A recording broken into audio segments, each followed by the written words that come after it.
Well, hello and welcome to Brewing Happiness.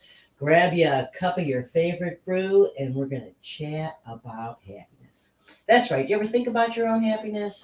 Is there enough of it? Is it a big enough priority in your life? What impact it has on not just you, but your friends and those around you? Hi, I'm Tina Ann, the Queen of Happiness. And you know what? As a poet and as an author, as a speaker, and even a comedian, and now talk show host, I think about happiness all the time. I love to talk about it, research it, look for tips and tricks on how to keep it happening, and that's what I love to talk about you. Now, why should you focus on your happiness? Um, why do that? Happiness, schmappiness, right? You might tell me, what does happiness matter? Well, yeah, happiness does matter. You know, some people say, well, it's just not realistic to go around all day talking about happiness, trying to be happy all the time. That's just not a realistic point of view. But the truth is, your happiness does matter. As it turns out, happy people, here's just a short list for you, are more productive. They maintain better relationships, better marriages, better friendships, less stress. They live longer. They're more creative. In fact, this goes in defiance of the kind of the thought that the tortured artist thought, right? That there's a correlation between depression and creativity. Actually, it's kind of the opposite. The research shows that the connection is between happiness and uh, productivity or creativity. That it kind of works both ways. When we're happier, we create more, and when we create more, we're happier. So it's on the list. We're it's good for your heart. You have better heart health. You get an immunity boost. So there are all kinds of benefits of happiness, right? So then you ask, well, but Tina, isn't that a little selfish walking around thinking about your happiness all day?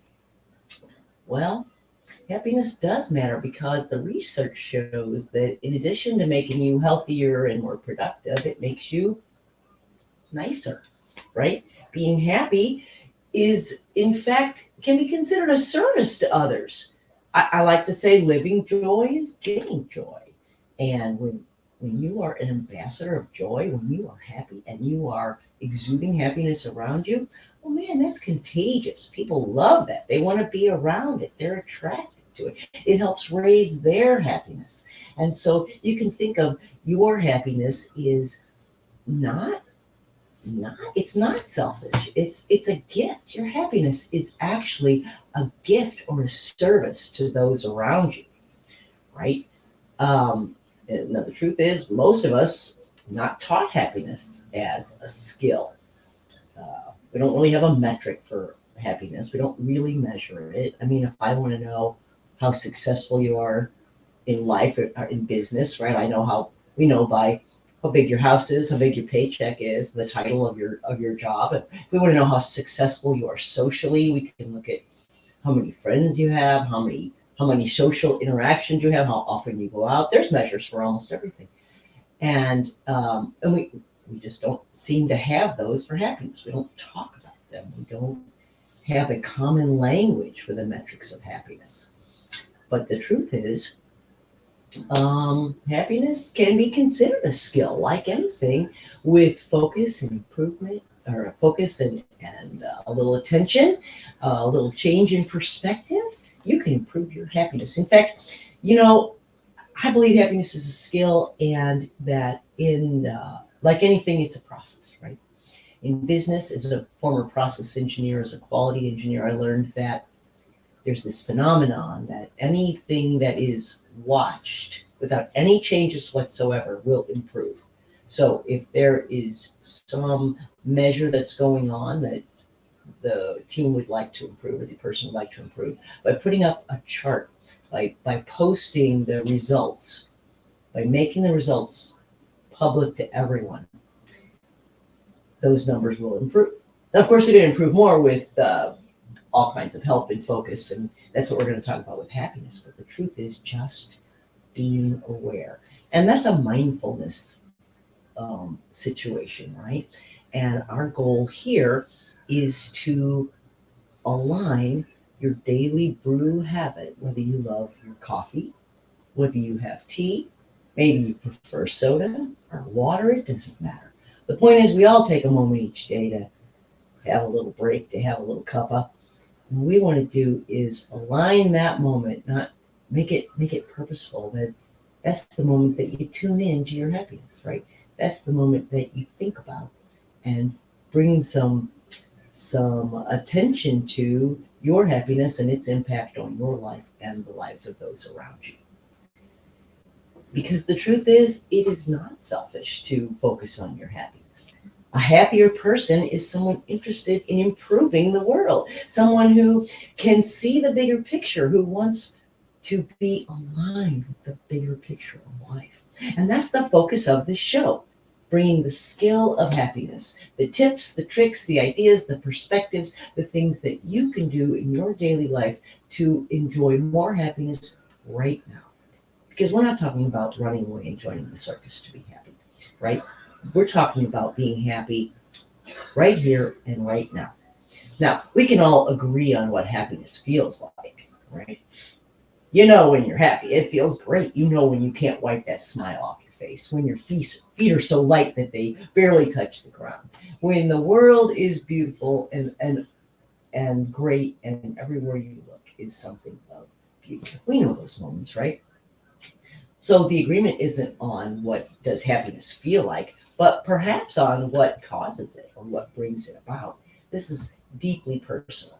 What brings happiness to me could make you want to poke a stick in your eye. So that's the game, is learning what happiness is for you, what makes happiness for you, and making choices so that we're aligning our choices with the happiness every day. Now, Eckhart Tolle defined happiness in a couple of layers. I love his definition. He says happiness comes in 3 layers. The top layer is ecstasy. Well, who doesn't love ecstasy, right? Ecstasy is that moment when we're in the zone, when everything's aligned, when we think that we've spent 10 minutes doing something and look at the clock and realize 2 hours have gone by. When you're in ecstasy, those are those days when your feet truly are not touching the ground and your heart is swelled, when you're standing on the mountaintop, when you're in line with your source. Well, anyway, I don't need to describe it for you. Well, we all love ecstasy, right? Always great. The next layer of that happiness level is enjoyment. Life is good. We're having enjoyment right now. We're sharing a cup of coffee or a cup of whatever and having a nice conversation, and this is enjoyment. So these are the times when life is pleasant. You're not really being pulled. You might not be up to the zone of ecstasy, but you're still wearing a smile, right? Still having a smile on your face and a good time. And then the third level of happiness is acceptance, because we all know it's unrealistic that we are going to be in enjoyment and or ecstasy every minute of our lives. We all know that we don't get to choose what goes on around us. You only get to be in charge of one person, and you don't get to choose when things around you or when situations around you or when things happen to you that are not of your choice or not of your liking. We don't get to choose those moments. And it's unrealistic to expect to live without those moments. But the third level of happiness is acceptance. This, as my grandma used to say, this too shall pass. Understanding that we live a blessed and beautiful life and that those moments are going to end and that they are not, that we are able to emotionally deal with them. And so when we are accepting those moments, we're still in the level of happiness. We are still living in a level of acceptance and contentment. And then, of course, there are times when we dip below that acceptance, right? When we dip into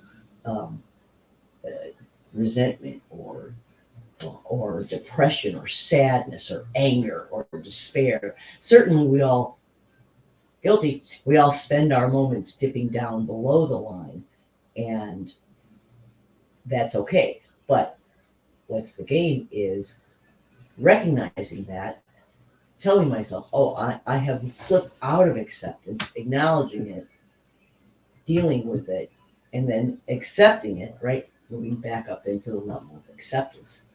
And that's the game of happiness. So, well, like I said, while we may disagree on what those levels, what brings us to those levels, or what our favorite things in life are that make us happy, the things that we're doing, the things that we're saying, the things that we're feeling, we all can agree that our goal is to stay into the acceptance.